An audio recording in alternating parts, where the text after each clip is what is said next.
Hey, I'd like to welcome you to another episode of Mission Matters. My name is Adam Torres, and if you'd like to apply to be a guest on the show, just head on over to missionmatters.com and click on Be Our Guest to apply. All right, so today I have Rebecca Maciera Kaufman on the line, and she is the founder over at RMK Group, LLC. Rebecca, welcome to the show. Thank you, Adam. It's fantastic to be here. All right. Well, it's great to meet you, and I'm excited to get into RMK Group LLC and what you're doing in the CEO advisory space. But first thing first, the way I like to start this one is I'm a huge fan of books, of authors. It's not easy to get a book out there into the world, nor to get people to read it. So I love to support authors. I was told that you have a book, FitCEO. So I kind of want to start there. Talk to me about this book and why you wrote it. Great. I love talking about Fit CEO, be the leader of your life. And Fit CEO is one word, the way we write it. It's really about achieving holistic health in your super busy life, at work, at home, and at play. And what I mean by that is emotional, mental, physical, spiritual health as a leader of a company, a leader of your home, a leader of your job, a leader of your life. And it's a passion. What brought me to write the book, if you will, is it's all my life hacks of having been a CEO who spent lots of time traveling and eating in hotels and airports and airplanes and trying to figure out with 2 kids and a husband and a crazy job, how could I stay mentally, physically, spiritually fit? And so I share all my hacks in the book. And my co-author, Lillian So, is a personal trainer, yoga therapist, and has all the expertise in the body and mind combo. Now, I know that in any book, of course, there's going to be many takeaways, many different things you want the readers to get, and we don't have to spoil the whole book, but I do like to give my audience just a little bit of some takeaways from there. If there was a central, theme or idea, or just in general, what do you hope that your readers walk away with after reading the book? The book is really about a simple, easy practice around habits for success to become the fit person that you want to be at all levels. And so it's really a series of habits and practices that you can do 5 minutes, 10 minutes to up your game in all the areas that you want to. Can you share maybe one of the practices? One short way to say it is an intentional orchestration of total health as a leader. Maybe share one of the practices with the audience? Sure. Okay, so I'll give you an example. So we talk about a power move, and a power move, one of them is taking things off your calendar. And so we look at a lot of time blocking. How do you time block exercise? How do you time block time for yourself?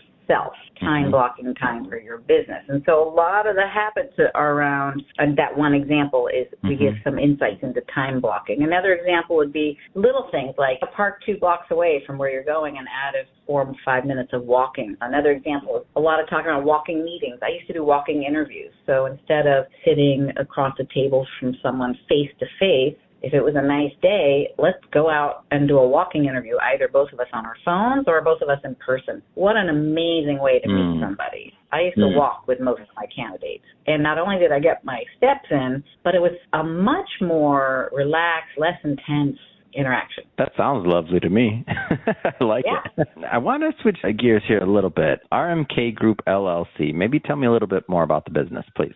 Sure. So the business houses all of my activities.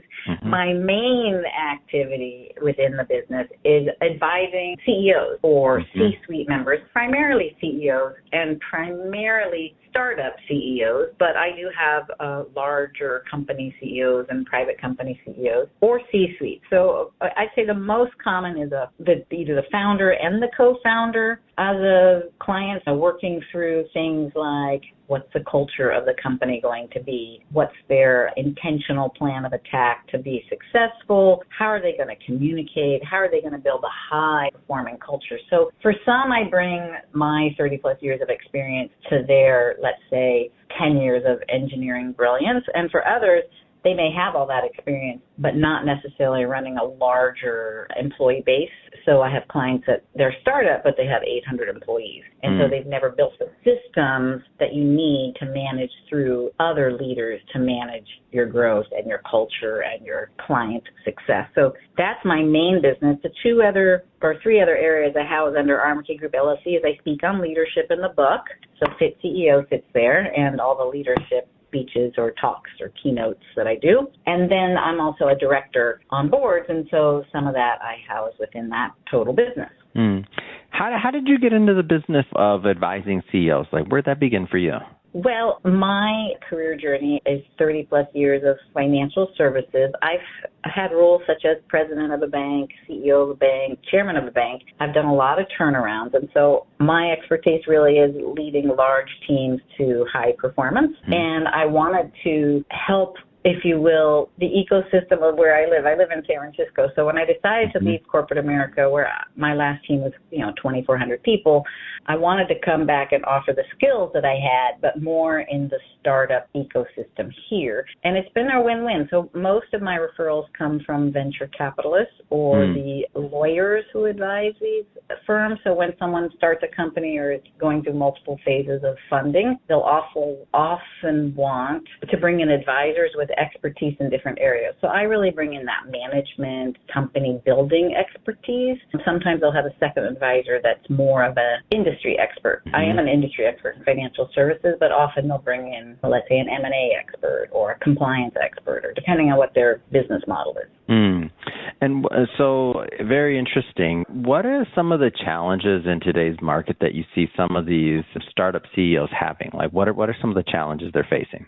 Well, the biggest challenge always is getting the right talent. I think high-performance culture, building a high-performance culture and hiring, retaining, and developing talent that you can really trust and delegate to and run with is probably the number one thing I see. And then the second thing is capital. Trying to get the right amount of funding at the right time is super hard, especially now. And, of course, everyone believes that should start to get better, but that has been very tough for founders. So you have to think through, like, extraordinarily your burn rate to the trade-off with investing in growth. And that's a constant challenge for startup CEOs. And I say underpinning all that's always growth.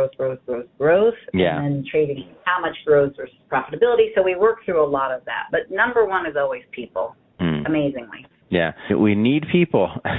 That's the thing. Well, we love them, and boy, they bring a lot of challenges too.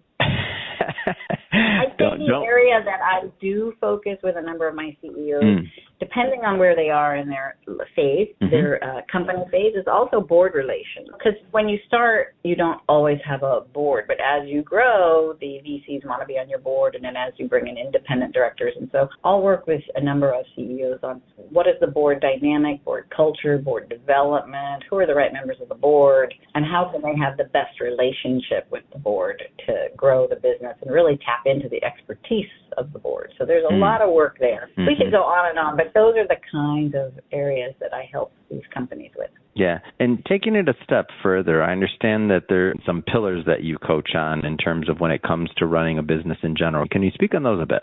Sure. And, they'll sound incredibly motherhood and apple pie and basic, but if you focus on the basics, it works really well. So the 4 pillars I tend to focus on. If they didn't sound basic, then it would be off to me. It'd be like, okay, well, I've never heard that in my life. Then I'd be like, okay, let's go. Go ahead. Yeah, I just had to throw that in there. If they don't sound like something that you should be doing or have heard a variation of, then I'd be worried. Go ahead, please. Right. So pillar number 1 is really around customer delight. Like, are we producing a product or service that really is helping the customers thrive and be successful? So customer delight, customer engagement, customer success, there's so many names there. But that's pillar number 1, all about the customer. You'll be surprised how many companies I talk to who don't actually say the word customer as often as. The pillar number 2 is really the employee engagement. So that is the hiring, retaining, developing talent, motivating talent, teaching. I think it is often the hardest area for startup CEOs and C-suites to engage in both hiring, developing, retaining, and inspiring their teams. So the teaching part and the inspiring part, I think, is really where we spend a lot of time. The third pillar is what I'm going to call operational excellence, and a lot falls into there, but are you producing this product with excellence? Is it quality? Is it compliant? Is it legal? Is it working smoothly and delivering what you promise? And then the fourth pillar is really shareholder returns. Is this making money? Yeah, and as you go through these, I would imagine when you're onboarding a new client or a new CEO, like when you say these four, like you're probably weak in one versus the other, right? Like, so when you go in there, like talk a little bit more maybe about your process and how you assess and how you get into the weeds with the clients, because I'm guessing they may be strong on one area but really weak in another, or or how do you do that? Sure. Every client pretty bespoke because they're in different I figured. phases of their development. You know, if they're really, really early stage, we might be working on the most basics, like what is the product and when are you going to have the MVP. It's going to be around how do you have enough money, usually their own money, or an early angel seed type investor. So really the early time is that customer product value. Then as soon as they're a little bit older, like then what's the plan? Like a 6-month plan. Normally we think larger companies do 5-year plans, but startups don't do 5-year plans. You know, it's like, how are we going to get from here to there? What are we going to achieve this year or the next 6 months? Really milestone based to deliver things. That would be very early startups. When they become more successful, Series A, Series B, Series C, have more money, then they start having finance teams and sometimes HR teams and chief revenue officers, and, you know, the focus on growth. And so there, how are you often prioritizing the right things? Because once you start getting bigger, you get overwhelmed by all the customers, if you will, customized demands. And if you customize everything, you die, right? So how do you stay the course on your mission and value and vision? And that's where that planning comes in. So I spend a lot of time planning with them. I'll start interviewing employees too, to just make sure like that the culture's okay, right? Are you really mission-driven and aligned and feeling committed to the company? So a lot, just that's that turnover stuff. So there's many pieces to it, but always along those pillars. Amazing.